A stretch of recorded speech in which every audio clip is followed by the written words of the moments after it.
आज सचमुच मैं समझता हूँ कि अपने आप को सौभाग्यशाली मैं समझता हूँ।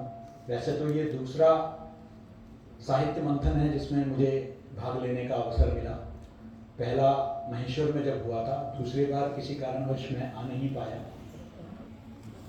और आज जो अद्भुत प्रदर्शनी का अवलोकन करने का अवसर मिला, मेरे लिए तो मैं समझता हूँ कि ऐसे लगा कि मैंने नर्मदा परिक्रमा ही कर लिया।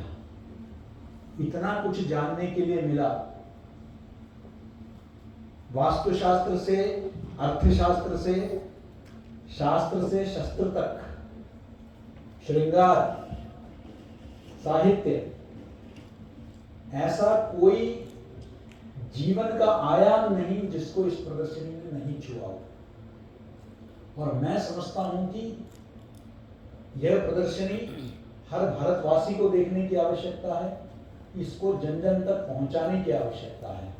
मैं आयोजकों से अनुरोध करूंगा कि यह प्रदर्शनी भोपाल में हमारे विश्वविद्यालय में अवश्य प्रदर्शित करने का अनुमति हमें प्रदान करें। क्योंकि अगर संचार का विद्यार्थी, पत्रकारिता का विद्यार्थी अगर इतना समझ लें तो इस देश का पत्रकारिता सुधर जाएगी। और संदर्भ ग्रंथों के साथ एक एक प्रदर्शनी में उल्लेख किया गया है। मुझे सबसे अच्छा तो लगा जहां कुछ ग्रंथों के बारे में लिखा गया कि ये संशयास्पद है। इतना क्रिटिकल थिंकिंग के साथ, ये नहीं कि दावा कर दिया कि सारा का सारा राजा भोजदेव ने ही सब कुछ किया है, नहीं रचना की है, ऐसा नहीं। जहां संशय है वहां बिल्कुल लिखा गया संशयास्पद है, अभी पूरी तरह स्थापित नहीं हुआ है। यह मैं समझता हूं कि वो जो ऑथेंटिसिटी है, विश्वसनीयता, साक्ष्य आधारित की हम जो बात करते हैं, उसके लिए बहुत आवश्यक है।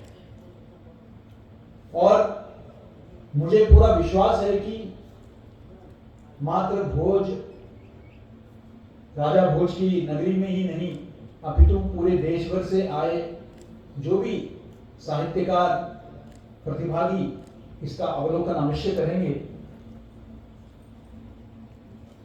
नदियां हमारे देश में सभ्यता का पोषक रही हैं, चाहे वो सिंधु घाटी से लेकर, गंगा जी से लेकर, जमुना जी से लेकर, कावेरी, गोदावरी, जितने नदियां रही हैं वो मात्र एक जल का स्रोत नहीं रही है, अपितु सभ्यताओं का पोषक रही है।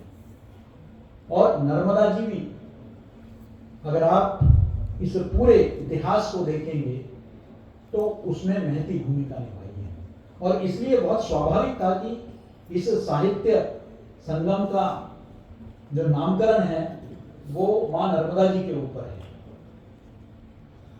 और हमने देखा कि किस तरीके से हम अक्सर बात करते हैं, मैंने भी अपने परिसर में भवनों का नाम, नवीन परिसर में विक्रमशिला, नालंदा, तक्षशिला, लेकिन सांदीपनी, अब जो भवन बचा है उसके लिए मुझे बीज मंडल का नाम भी मिल गया। मैं समझता हूं कि वो बहुत आवश्यक है कि हमारे शिक्षा के उस इतिहास को स्थापित करना। मैं माननीय मुख्यमंत्री जी का ऋणी हूं और कृतज्ञ हूं कि उन्होंने ये तय किया अपने कैबिनेट के मंत्रिमंडल के बैठक में कि कुलपति गुरु अब से जाने जाएंगे प्रदेश में। मुझसे किसी चैनल ने पूछा कि इसका तात्पर्य क्या है। मैंने कहा कि इसका तात्पर्य यह है कि कुलपति को यह एहसास दिलाना कि तुम एक प्रशासनिक अधिकारी मात्र नहीं हो, तुम पूरे कुल के गुरु हो, उस दायित्व को समझो, ये ज्यादा आवश्यक है। और मैं समझता हूं कि ये जो साहित्य का मंथन है, इसका उद्देश्य साहित्यकारों को साहित्य के धर्म के बारे में अनुभूति दिलाना और पाठकों को उस साहित्य का आस्वादन करने का स्वभाव में लाना। मुख्य रूप से ये दो, क्या है साहित्य का धर्म? साहित्य का धर्म हमारे सभ्यता को पोषित करना है, हमारी भाषा को पोषित करना है।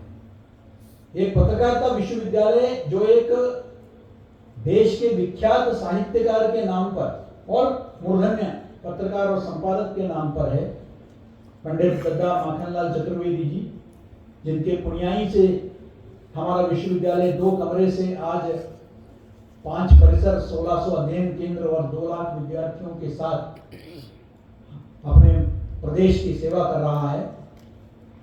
ऐसे साहित्यकार जिन्होंने राष्ट्र को सर्वोपरि रखा, जब पुष्प की अभिलाषा उन्होंने लिखी, उन्होंने सामाजिक सरोकार के लिए रतौना का जो बूचड़ खाने का जो आंदोलन है उसको उन्होंने शुरुआत किया, इसलिए कि साहित्यकार का, पत्रकार का धर्म क्या है उसको एहसास दिलाने के लिए। उस जीवन से हमें बहुत कुछ सीखने को मिलता है, मात्र पत्रकारों को ही नहीं, साहित्यकारों को, कि समाज के प्रति जो संवेदनशीलता है, सामाजिक ज्वलंत सामाजिक मुद्दों को लेकर जो साहित्यकार की भूमिका है, राष्ट्र प्रेम की जो भावना है उसको लेकर मैं समझता हूं कि मेरे लिए अन्य शिक्षकों की तरह, अन्य पत्रकारिता के शिक्षकों की तरह एक चिंता का विषय युवा पीढ़ी का साहित्य से विमुख होना है।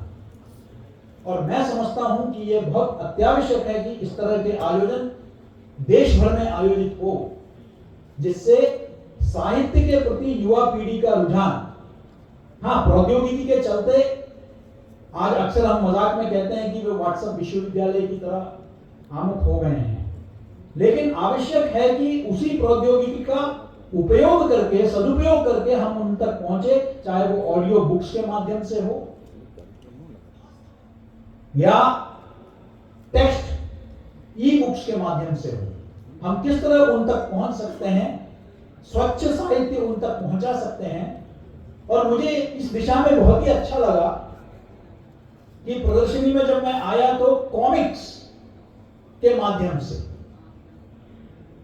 हम जो बच्चे हैं, हमारे जो भविष्य की पीढ़ी है, उसको तैयार करने का, उसको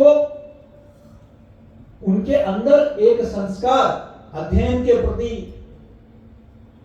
साहित्य अवलोकन के प्रति, इतिहास के प्रति, विरासत के प्रति, संस्कृति के प्रति जागरूक करने के लिए कॉमिक का जो सदुपयोग किया गया है, यह विधा है जिसका उपयोग करना चाहिए। तो कॉमिक हो, एनिमेशन हो, एआई हो, ऑगमेंटेड रियलिटी हो, वर्चुअल रियलिटी हो।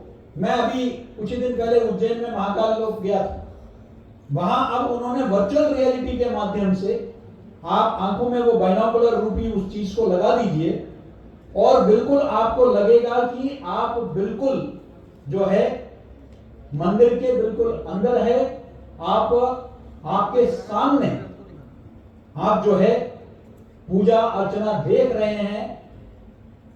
यह जो टेक्नोलॉजी का जो आपने सदुपयोग किया है, वो मैं समझता हूं कि बहुत ही आवश्यक है। और आज जिस तरीके से मुकेश जी ने कहा, आज एक पर्यावरण, एक माहौल ऐसा बन गया है पूरे देश में जो स्वीकार करने के लिए तैयार है। आवश्यक यह है कि हम संदर्भों के आधार पर, साक्ष्य के आधार पर नवोदित विद्यार्थियों के बीच में जाएं, उस साहित्य को लेकर जाएं जिससे उनको अपने संस्कृति के प्रति, अपने सभ्यता के प्रति, अपने समाज के प्रति उनको हम कैसे जागरूक कर सकते हैं। और मैं क्योंकि बार बार युवा पीढ़ी पर इसलिए जोर दे रहा हूं क्योंकि मैं एक विश्वविद्यालय का दायित्व संभाल रहा हूं और मैं समझता हूं कि यह बहुत आवश्यक है कि उनको हम संवेदनशील बनाएं। और आज चाहे वो अयोध्या जी का प्रकरण हो या 370 का प्रकरण हो, आज हम देखते हैं कि एक बहुत ही अलग किस्म का उत्साह युवा पीढ़ी के अंदर है। जो कुछ वर्षों पहले हम लोग ये शिकायत करते थे कि युवा पीढ़ी उदासीन है सामाजिक और राष्ट्रीय मुद्दों को लेकर, उससे बिल्कुल हटकर एक उत्साह देखने को मिलता है सामाजिक और राष्ट्रीय मुद्दों के प्रति, विषयों के प्रति वो संवेदनशीलता दिखता है। और हम वरिष्ठ होने के नाते हम लोगों का ये दायित्व बनता है कि हम उनको किस तरीके से मार्गदर्शन करें। प्रौद्योगिकी चुनौती भी है, अवसर भी है। आज सोशल मीडिया हो या डिजिटल टेक्नोलॉजी हो, आर्टिफिशियल इंटेलिजेंस हो, इसमें कहीं कोई दो राय नहीं कि उसका एक नकारात्मक पक्ष भी है। लेकिन प्रौद्योगिकी को हमने स्वीकार लिया। कंप्यूटर जब आया था तब हमने उसे कहा था कि वो चुनौती है, उसके कारण बेरोजगारी होगी। लेकिन आज पूरे विश्व में सॉफ्टवेयर स्किल के लिए सिलिकॉन वैली से लेकर पूरे विश्व में अगर भारतीय अपने वर्चस्व बनाए बैठे हैं तो उसी प्रौद्योगिकी को स्वीकार कर उसका सकारात्मक पक्ष को आगे बढ़ाकर मैं समझता हूं कि हमको इस प्रौद्योगिकी को स्वीकार करना है और अपने संस्कृति को, अपने विरासत को कैसे हम इस तरह के उत्सवों के माध्यम से, इस तरह के साहित्य मंथन के माध्यम से हम युवा पीढ़ी तक पहुंच जा सकते हैं, नवाचार के माध्यम से हम जा सकते हैं। और मुझे पूरा विश्वास है कि नर्मदा साहित्य मंथन का इस एक बहुत बड़ी भूमिका, महती भूमिका है। मैं आयोजकों को बधाई देता हूं, साधुवाद देता हूं। अत्यंत सार्थक आयोजन के लिए और एक बहुत ही सुंदर प्रदर्शनी के लिए मैं खुद समझता हूं कि मुझे बहुत कुछ सीखने को मिला। ऐसे ऐसे नई चीजें वास्तुकला के बारे में, ऐसे ऐसे नई बातें मुझे भी सीखने को मिला। तो अवश्य युवा पीढ़ी के लिए तो पूरा एक खजाना है वो। मुझे विश्वास है कि हमेशा की तरह इस बार भी नर्मदा साहित्य मंथन से कुछ अमृत निकलेगा, जिससे समाज पोषित होगा, पल्लवित होगा, समृद्ध होगा। बहुत बहुत धन्यवाद। जय हिंद, जय भारत।